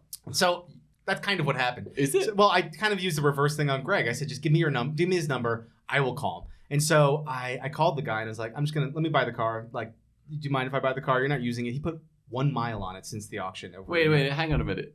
You call this guy, you don't know who this person is. So I said, and how do you know he's not using it? That's not, creepy, stalkery business. I know. Man. Well, I had been recording. I've been outside your house for weeks. I haven't seen you. I had been in the once. phone booth. Yeah, Outside your house. right. Making a call. Okay, so there was a Winding more down the prolonged window. conversation. I introduced myself. I just Right. didn't, Okay. I didn't want to give you the unabridged version. Right. So it turned out he was willing to sell the car, and I made an offer to buy the car. And then I kind of hemmed and hawed a little bit because I didn't want to buy the car. I wanted Greg to buy the car. I didn't actually want to buy this thing. I just Right. wanted the conversation to progress. And so eventually convinced Greg that he actually needed to buy the car, which was great. He bought the car. We flew out to Palo Alto. We met with the guys from ECME. I don't know if you know that Sure. garage. Yeah. They're friends of ours, and they do a lot of stuff with us with the bridge. And they actually, kind of got it ready for this road trip. And we drove over a course of 5 days across the United States without a single issue in that car. And I mean that truthfully. You know what? except for- I remember there was an issue. Except- There's I a think- pattern here. There wasn't a single issue except for that engine out thing. But other than that, it was... the only issue was that the was the a- rear hatch kept open. It still does Right. it to this day. Kind of just like, I like to think it's just... It's a adding- spoiler. Yeah, it's a spoiler. Okay, Like yeah, it needs yeah. an electric cooling. It's just Yeah. automatic at that point. Right. So no, the car was, aside from that, okay? So it was when basically does flawless. does the engine lid just pop up randomly? Yeah, it does. It does it on 278, which is wildly dangerous when you need to pull over. Right. So I am driving back cross country in the car, and I actually call. I'm friends with the guy who owns my Rolex. Is it a dealership? What is it in the watch world? The AD? Authorized dealer? I don't know. So I called the jeweler and who owns the store, Yeah. and was like, "Do you have anything green?" Which is like apparently the only What? way that like you This can is get how like you an start, interesting watch. This is how you start a watch was- conversation. What do you have in green? I said, "Do you have anything green? I'm driving a green car," and he's like, "When you get back, I'll take care of you." That's kind of what he sounds like. He's a very Okay. nice man. Okay. Anyhow, so I got back, and like the next week, he had this watch for me. He said, "Come in, and you And now can that's get the green tripled in sub." value, presumably. Yeah, but I'm never gonna sell this watch. I love Right. this watch. It reminds me of that like amazing trip, Sure. and I would never do that. But fine, new watches, yes, but they work. I This know. one The always back works. doesn't fall I off in know. the middle of a podcast. I know. Well, I'm much less interesting, right? Because I don't have anything to talk about. You have we start the podcast and your watch falls apart. That just happened by chance. I rigged it all. It happens in every single podcast. Is that how you start it? Yeah. You break a Oh, watch? look, my watch there is falling apart. Different watch every time. Yeah. Ooh. So what other? You've got the... I've got this. I have one of the black. I have all the things that you're gonna make fun of, basically. Please, give me the opportunity. I have a ceramic Daytona. Okay. I wear very, very infrequently, and I wore because it gets a weird reaction out of people, like, oh, you got the black, you got or you did this. It's like whatever. It's just a watch. But you can't sell in them because then the AD won't speak to you. I have no interest in selling that watch. So Okay. for me, for that, getting a Daytona was really important, not because other people, not for anything other than the fact that when I was a young lawyer, and I've been a lawyer for, I think, 15 or 16 years now, my now partner, but then boss, who was John Gotti Jr.'s lawyer, is a very, very famous criminal defense lawyer in New York, he had like a white face Daytona, and he was like, "Oh, Einhorn." He's like, One day. you're never getting one of these. You're never gonna earn one of these. These are really hard to get." And I was like, okay. And so like finally, when I like the opportunity came up, it was just like a really special moment. Sure. But when I do wear it, it actually kind of like feels not so great. It's a spite watch. Yeah, it's just like it gets a weird reaction out of people. So I don't, and I really wear That's this one all the interesting. time. I have a Tudor Black Bay 58. Right. It's like amazingly Leo. You don't see the smile that Phil has where he's like, that would have been your place for something interesting, and you didn't. And once again, I know you disappointed me, son. And then I have a twin tone Daytona as well that I have not worn once yet because no one has invited me anywhere fancy, and I feel a little I silly. like a two-tone. Yeah, me too. I think that's like the most interesting watch probably that I have. Although the green one is really special. So why don't we? Okay. Do you want to take the time now to find me something interesting? Yeah, we should get you something like. I feel like it would be. Okay, what are the parameters? Like Has to how be much money can I spend? Anything. Well, Has to be modern steel. Like, what and materials Rolex. do you like? I don't really care. Let's make it interesting. Let's keep it at Okay, under but $5,000. does Can we it- do but that? does it have to I'm be not, like- I'm not. Does it have to be like a steel sports I don't care. Rolex? No. Is No. the Would you parameter- wear gold? Of course, I have a twin tone. That's goldish. It's Goldish. two-tone. You can't say twin tone. I can't. No. Is that two-tone? What isn't that the official? There's like a horological vernacular. A Huda Watcher? Yeah. Okay. One of those. You want a Huda Watcher? A Huda Watcher? I can get you one of those. I am actually completely open to buying anything. 70s Patek. I could do that. I feel like you could pull it off, man. How about this? Okay. But that's going to be more than $5,000. How about this? How Yeah. about you pick out my watch for the bridge for this year, Oh. and we don't tell Ooh. Richard Mille, who's our sponsor, our lead sponsor for the event. Just can you could probably get one of those, right? We'll talk about that story off camera. But yes, I can get them. It's very, very. You have to get approved, and it's Right. they're very, very special watches, and I think they're amazing. I'm not gonna. We're How- gonna move along. How many a year how many a year do they make? Do you know? A year? I have no Thousands. They just churn them out in China. idea. They Yeah. don't clue me into anything. Right. Okay. Yeah, they don't. They Can Viva Bastardo be a sponsor? Yeah. But do I have to Pay? cough up millions? No, not millions. Well, So- you can sponsor well- cars and coffee cheaper. Oh. It's like when people apply with their cars. The community that has propped up around the bridge is really fantastic. And, Sure. it's all about. It's like, a curated thing. It's highly curated, Right. and it's a stupid word. Not that you just chose that word, but like. Well, it is though. Is it not? It is. And it's like, I always talk about like, we'll just send this one to the committee and see what they say. Except it's a committee of what? Which It's is just you. me. It's just like if I don't want to hurt your feelings because like I've been that guy. One of the like, we It's create. you sitting in a lazy boy with like a full glass of port. This is a shit car. This car belongs in Cars and Coffee. Viva Bastardo! You're sloshing it all over your dressing gown. My dress is that like a British thing? Yeah, is that what do you call it? Bathrobe. Bathrobe. What do you call it again? Smoking jacket. Smoking jacket. Those are all different things, but okay. Yeah, they are. I feel like a dressing gown is like what you wear with like Ma and her kerchief and my cap or something. Wait, like what? That. I wear a dressing gown. Oh. I'm a big fan of like sleepwear. Like a nightshirt? What? I used to have a sleeping cap. What does that do? Like wow! like the long pointy Yeah, it sleeping tells hat? you the weather. It's got Wi-Fi. It's index linked to the market. It gives you Bizarre. market updates. Uh-huh. No, it's To like keep your head warm? because you would pull it. I pull it. Oh my god, this is okay. It's gonna paint an image of me, which is This is oddly which is intimate. extremely sexy. Ooh, it got hot in I'm here. very.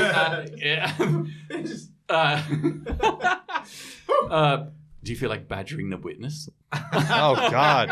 Oh man. It He's, I just- would it pull never over. I'm ends. very light sensitive when I see it, so I pull over my eyeballs so I can not. Why don't you just get a mask?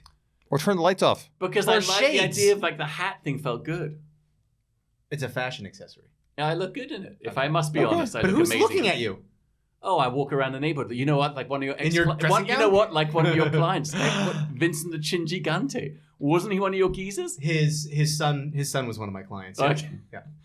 So, just for people who don't know, Like all of a sudden, All of a sudden, it's oh, look at Is the that a time. segue? I'm gonna Right. I heard a last name with a vowel and then like a nickname. and then I was out the door. It was weird. No, awkward silence. Wait, we're talking about sleepwear. I'm Yep. a big fan of sleepwear. Like I like dressing gown, slippers. Do you I- wear them outside? That's like wearing flip flops in the city. That's disgusting. yeah, you don't do No, that. and I don't wear them outside. But I do want to do a line of Bastardo clothing. Like called, shower slippers? No, called Giza. For old people? No, for like people like to lounge around at home, which is me. I think the problem is that like I don't really understand. Geezer, I think, is being like an old dude. And you text me and you say, "Hey, Geezer, what's up?" And I like want to give you the finger. Because I'm like, I'm not that old. Come on, yes you do. I usually, if you can see the emojis. Your wife's like, why are you giving the phone the finger? And you spill your brand, you're dressing down. Giza in England in America, people think Giza is like an old person, and it is, but it's a multi-purpose word. It's like a Swiss Army knife of words. So, but we just like talked about the fact that we don't like Swiss Army knife of anything. Okay, well, Giza's multi-purpose because so for Giza it's like calling someone buddy or guy, but also Giza can be if someone's like you say, oh, he's a bit of a Giza, it means he's kind of a cool person. I don't understand. It's a term of endearment. Yeah, like if you say what up, bro?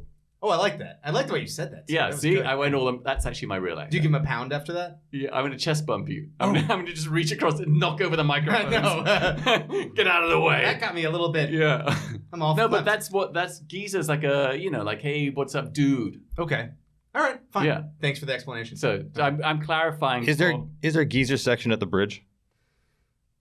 It depends what you mean by geezer. Like, you could have like a cool guy section. Cool guy section. It's all cool guy You sections. could have a Giza section, which would be kind of geezery cars, like interesting Bentleys and No, keep going. Sorry, and rascals. What about a rascal section? A rascal? You mean like rascal scooters? Yeah, Oh you should have a rascal section of the bridge. That'd be amazing. You're getting a Walmart partnership. Well, that people don't know is that actually Phil is organizing his own little area of the bridge. Is he? Yeah, he's putting together with all of his geezers.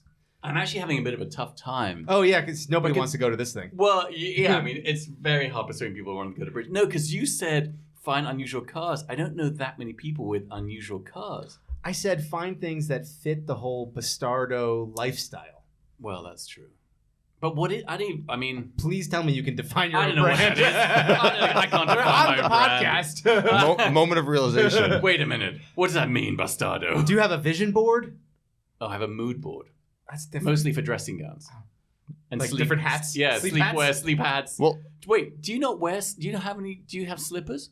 No. You don't have slippers either? I have Birkenstock clogs I wear in the house. Do you not get cold feet in the real sense, not the metaphorical sense? No. Really? No. Okay, I always have I get chilblains. I don't know what that means. I don't really know English. it, but I love that word. I feel like it's like some Dickensian lurgy that doesn't really exist. So I get for a long time, I had electric heated slippers.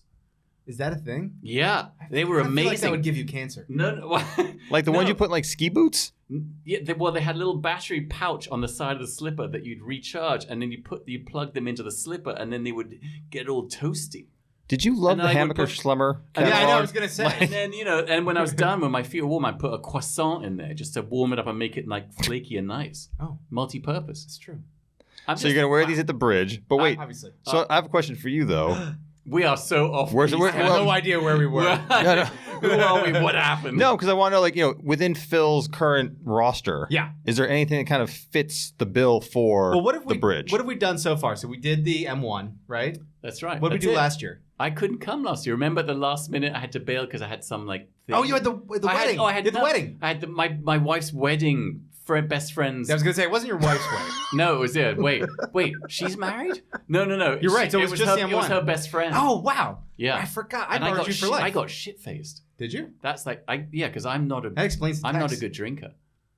Yeah, I had like 4 tequila shots. Because I don't like weddings. That's a lot for me. Okay. Yeah. All right. So all we've had is the M1. So I thought we were going to do the XJ220. That's And then I found out you had like 14 last year. Yeah. I did. I think we had 5 XJ220s. I know. That's a lot. Yeah. That was amazing. I know. And like one of them was the one with like 2 miles on it, and there were like a couple special ones. We also did all the XJR15s one year. That's right. We had. That's when I was there. They were the XJR. I think So we had 6 of them. I want to say. Yeah. We had almost all of them in the United States at one point, which was amazing. Right. Yeah, that was really cool. I really love that car, by the way. I think that's like that the should XJR15? be. Yeah, I think that should be not on the your 220. radar. I love the 220. Oh my god! Well, we're out of here. That's it. That's it. No, they're completely different cars, right? Because the XJ220 is a road car that can actually be used for road things. Right. The XJR15 is a car that you need to put headphones on. I mean, it's funny because I I actually was going to buy an XJR15, and it was $200,000 at the time. But then, do you remember which one it was? What color it was? Was it blue or yellow? It was basically? blue. It was blue. But then I found out, the headphones and the straight cut. It was like The straight cut gears? Yeah, and the whole thing. And I thought, shit, it just seems like so exhausting to drive. Yeah, but it's not like you're doing the same things that you're doing in the XJ220, right? I mean, what's the farthest you've taken the XJ220 now? I've driven that for like 3 or 4 hours. At a clip? Yeah. And you wouldn't do that in XJR15, That's right. You drive for like 10 minutes, you go have a nap. Like the best person to talk to about XJR15 life is Jazz Dillon, right? Because Jazz, you know Jazz? Yeah. So Jazz is a friend. Jazz is he is like everyone's dream of being a car guy, right? Because Sure. Jazz he's a doctor and he works on all of his own cars. But Jazz's cars are like, I can say this because they're all on Instagram, but like Carrera GT. Like, Jazz, what did you do? Well, I changed the battery on the Carrera GT this weekend. Right. I'm like, okay. What are you doing next weekend? He's like, I'm going to take the 906 for a drive. I'm like, what are you doing next weekend? Oh, we're rebuilding the engine in the F40. It's like, Right. Jesus, man! I know. his project. Get a Ford Fusion. Yeah, my projects are like, well, I'm going to build a model train set this weekend. He's Right. like, what are you doing? He's like, I'm pulling the transmission out. You know what I'd be doing? Ironing my sleepwear. That's pretty good. The hats. Yeah. The hats. Yeah, the hats. I'd refresh them. I'd put them in a dryer for the refresher, the 15-minute refresher. So the toasty. Yeah. Yeah, for the... Oh, that's so for the nice. croissant. Yeah. The croissant. The croissant. So, but my point was that Jazz had famously an XJR15 that he would use all the time, but he would drive that car for half an hour at a clip, take it out, it sounded amazing, and put it away and drive something else. Right. I think that's what you need to do with a car like that, because Right. it really is just a race car. Then they're like, oh, it's too loud, here are headphones. Not like here's sound deadening, or like we're going to lighten up the suspension. No, here are some headphones. Right. Deal. And that's what kind of made that car so great, right? That's true. Yeah. And I do love the shape. Was that Frank Stevenson? Stephenson? Stephenson. Seriously, you're British. I mean, he says Stevenson.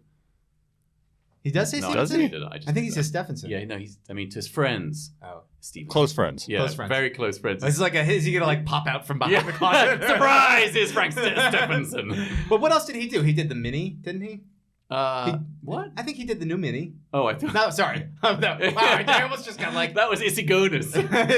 So he did the new Mini. He did the Ford Escort RS Cosworth. He did the Maserati. He did the Pontiac Aztec. Oh, which he? people don't know. Oh my God. No, he's never going to go on your show. No, he did. What was he's going to come on my show? He did the X5, didn't he? BMW He may have done the X5? X5. What was the Maserati version of the Ferrari Enzo? Oh, MC12. MC12. Yep, So he did did that. the MC12. That's genius. That car's gorgeous. That's so much better than the Enzo, I think. Hey, my kid's name is Enzo. No, I mean, don't get me wrong. I love the Enzo. MC12 would be a weird name for a child, though. It was. Actually, Yeah. my son is not named after Enzo Ferrari at all, which is kind of seems it gives people I don't know, they don't trust me because they're like, that's not true at all. No, it's actually a funnier story. It was there's this artist Enzo, the line of marmalade jams. No, there's an artist named Enoch Perez. And Enoch Perez was in one of his pieces was in one of my wife's auctions a long time ago before we even thought about having kids. Your wife worked at Sotheby's? No, she set up art auctions for charity. Okay. But she was always in the art world and still is. And so we were like, that's an interesting name, Enoch. And we started going down the rabbit hole, and we realized that Enoch was really Henry, and that Enzo was also Henry. Yeah, it's also different derivations of the same name. Enoch Henry? Enoch means Henry. It's just in what? It's Bulgarian? No, it's Israeli. Is it? Yeah, it's Hebrew. I Sorry, not Israeli, it's Hebrew. Ooh, I'm kicked out. I know. That's it again. Get out. I guess that was the mom-dad thing we were talking about. See, there you go. Yeah. I didn't know that. Yeah. Wow. So Enzo is Henry? Enzo is Henry. In what? Italian. Oh. Really? Did you just ask that? Yeah, I didn't know. So So he was Henry Ferrari? That doesn't really have the same flair to it, does it? Doesn't really have the same thing to it. Yeah. Hey, Henry. No, so I tell people the story, and no one believes me. But actually, the first bridge that we ever had, Enoch Perez was there, and I ran up, and I was like, "Oh my God! My son's named after you." I was like, "You better be cool." I don't remember what he said at all, but that was the rest of the story. I didn't know that meant Henry. Yeah. See, I'm more. Do you call him than Henry think. sometimes? No. He calls me Jeff, and it drives me insane. Your son calls you Jeff? Oh my God! And I correct him, and I'm like, I don't. Lulu really called me a douche today. I'd rather be called Jeff. And then I said, "Do you know what that is?" And then I explained. She was like, "Oh my God, I'm so sorry, Dad." It's so funny because kids. She's at an age where she'll say words, especially insults, but she doesn't really know what they mean. And then I'll say, "Just so you know, scumbag means." Oh boy. Yeah. That's a lot. We have a very good relationship. You guys are close. Yeah. No, but it's kind of glorious that she doesn't know what these things mean, but she just says them. And then I remember when I was a kid, I would, I would say stuff and I didn't know what it meant. Yeah.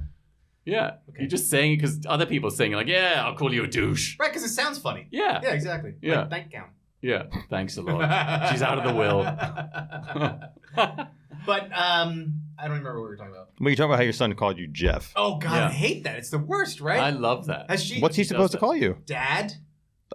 Could there be an alternative? Maybe he's trying to Daddy? be. Okay, What? maybe. Okay. Okay. Father? Let's just go with dad. I don't know. Daddy. I don't like a nickname. Daddy- It's like- it Speaking feels of like kids spiteful. not knowing, like there's the boys at Lulu's school have a chat group called the Daddy Group. Oh, that's problematic. That's But not they good. don't because they don't know what it means. And I Yeah, said to Lou, no, I said, that's- listen, do you think I could become part of the group because I'm a father?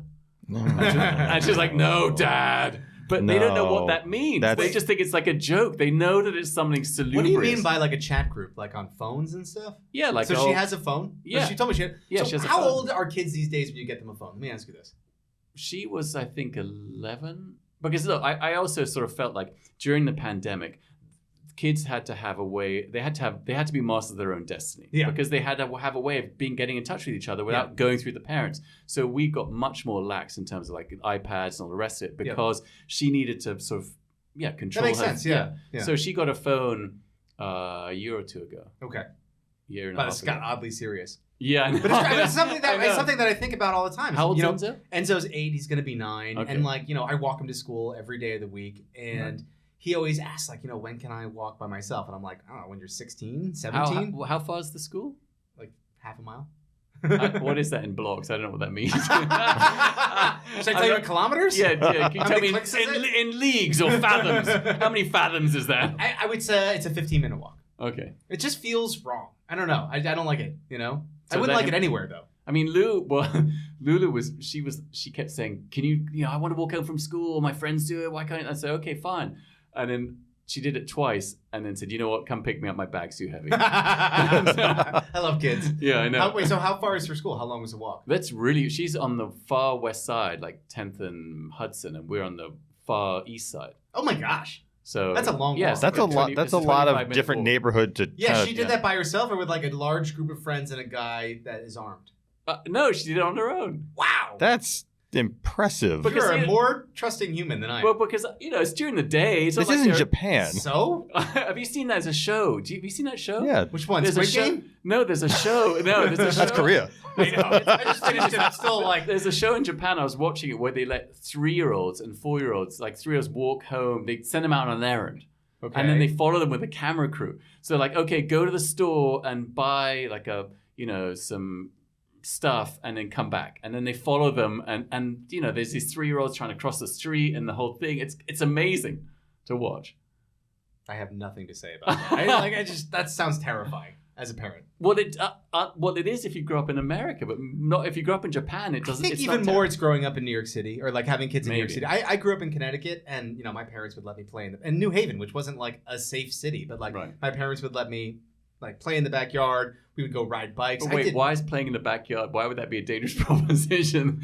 I mean, 'cause it was still a city. It's your own you remember, backyard. yeah, What's like, up- New Haven in the 80s like- wasn't my, like some guy's gonna vault wasn't over the Disneyland. fence and Yeah. Exactly. I remember like... I love that. My parents used to let me play in the living room. They let me go Oh, yeah. sleep in my own bed. That's like what Enzo would say, yeah. yeah. Yeah. It's like, I don't even know about sleepovers. Like, that seems a Have little we run out of time? Oh, are we? Sorry. Oh no, I was. Are we? What well, time is it? we're actually Well, we're getting. don't check that watch. What- Don't look at no. Don't look at that one. Don't look at that one. Is the back is still not stuck on the back of this? What the? Yeah. Okay. I was gonna say that I think Jeff is doing court soon. Oh, Was how I was gonna. I am. Are you really? No, I Oh. actually. So it's funny these days. So we're just getting off them now, but for years we had like all of these unnecessary court appearances where we would like have to run down to court very quickly. I'm usually in court twice a week, sometimes 3 times a week, and they would be for like 30 seconds. Do you meet in chambers? Sometimes, but only if you say it like that. In chambers. It's like that sounds like it's the like See, intro for a movie. It's now like every time you go to sometimes. Actually, In a You court. know what? When I was shooting for magazines, I had this idea to shoot portraits of the people whose voices you knew but didn't know who they were. Oh, I love that. So I shot the guy who does In a World What's he Against look All like? Odds. He was this small, bald guy, and then I said to him, an elderly gentleman, and I said to him, "Can you do the voice?" And it was super weird Why? being in front of the person, like, and he went, one man against all odds. But I was like, because you've only heard it in the cinema. Oh, just like it was weird. There's got to be a word for that like occurrence. I just don't know what it is. Where like the thing you know doesn't match up with the thing you see. Right? Yeah. Do you think next time you're in court and someone accuses you of badgering the witness, you're going to laugh because you're going to think of having one off the wrist? Oh my God. Yes, 100%. 100%. I really hope that I have now ruined a lot of court vernacular for you. You've ruined the law for me. Thank you. Thanks, Phil. I appreciate that. You had a great career. I did. It was good. And It was now a good this. run. And now this. Yeah. It's just me and that. So wait, what were we talking about? I forgot. Well, What? Oh, this is now awkward. No, now I get to do a plug, right? Yeah, go on. So one of the things we didn't get to talk about when I was discussing the bridge and car park was the third set of events. That's right. And I tried to tell you about it before But we no, started. Phil. And Phil said, no, don't say it. So we actually have another thing we're doing during Amelia Island this year. We bought the rights to the private airport on the island across the street from the Ritz. Wait, what? So it's me and Shameen, who's one of my partners in the bridge. The bridge is me, Shameen, Hang and on, Bob Rubin. I'm just trying to... You bought the rights to the private airport? So Was they're that me? still going to land planes there, obviously, but for the month, we have the rights to do all the car events and to throw parties there. And so the idea, I love Amelia Island. Going down there is a lot of fun. It really it signals for me the start. I'll go to Cavallino, which is in February, but Amelia Island in March always signifies the beginning of the driving season. Yeah. If you are a car person on the East Coast, you lose half the year to the weather. And so for me, there's always this pent up demand to do something awesome, to get down there. And so I've always loved going to Amelia Island. The Ritz it's a great hotel. It's the worst thing ever to try to get a room there, but it's fun. You see all your friends. It's the beginning of reconnecting with people after not seeing them. The one issue is that it's always been a tentpole without any satellite events. And so you go to Pebble Beach and it's not Pebble Beach and it's not just quail. It's like everything going on all the time, even at just like walking into a restaurant. You see your friends and this and that. So I was always missing that at Amelia Island. So we got the right to the airport and now we're going to do an event called The Hangar on Saturday night at the airport.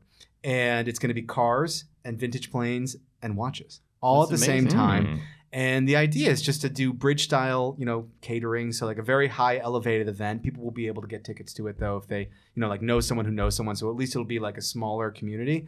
But, it's something that's always been missing. That's a killer idea, man. So Thank you. For vintage How much do I owe you for this airtime now?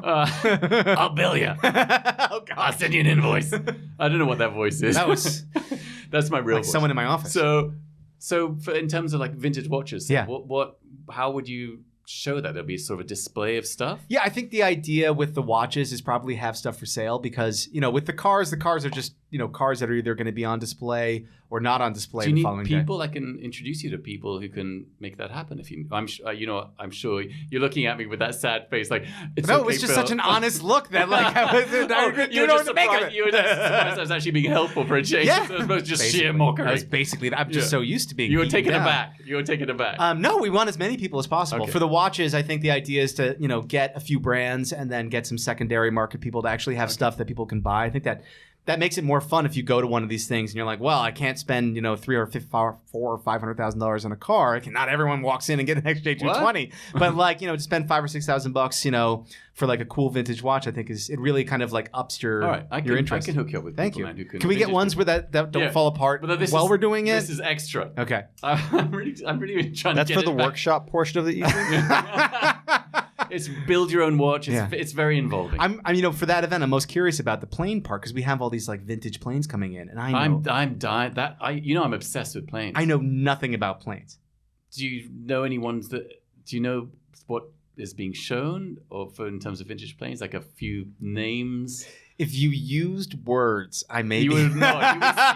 If I want to say X-Fighter, but I just know that's from Star Wars. X-Wing fighter, but Like we're talking like old World War II planes. Yeah, World War II style planes. Yeah. Okay, cool. Yep. Some biplanes. Some of those ones with the V in the back. I just hit your microphone. What? I don't even know. Don't touch the microphone. The V in the yeah. like a yeah. I think that's like a Cessna model. Probably. You know what? This is not going to go anywhere good. I promise. It's not. Turns out none of us know anything about aviation. None. So None. Maybe that brings us to the conclusion of the podcast. I think Did I kill the does. pod? You know what I love? I was thinking about this on the way over. I really like the kind of... In England, they call it the Irish goodbye, but in Ireland, they call it the English goodbye. You know when you just leave a party? Oh, yeah. You don't say goodbye when you just I just leave. throw my headphones off and walk out the door. Yeah, I really love... That's my favorite kind of... I feel like that's the best way to end It's a podcast. hard to do it in front of all the cameras. And Well, that's okay. You just go, okay, that's like it. kick the okay, camera that's it, over. thanks. Yeah, just kick. Yeah, you could do like a Sid Vicious Sex Pistols thing. It's and good. Or we could flip the table over. Maybe every... Please don't flip the table over. Okay. All right. Wow. Fine. Can we say we did? Yes. Can you do it in post? Just make some noise. Let's do it in post. We'll fix it in post. That would actually be amazing. To do that? Yeah, to just have like a... Okay, you know what? We've really gone off the rails here. Okay, Yeah. thanks for nothing. Jeffrey Einhorn. I feel like Phil I'm about to- Toledano. I give you the subpoena. Can you do that? I was going to say, in a world. world? Well, thank you so much for coming in. Thanks man. for having me, It's guys. I been- really appreciate it. It's been a real fun. joy. It's been fantastic. Get that watch fixed. Yeah. Now I can't wear it because I'm going to sweat into it. See, that's the issue with vintage watches. And we're out.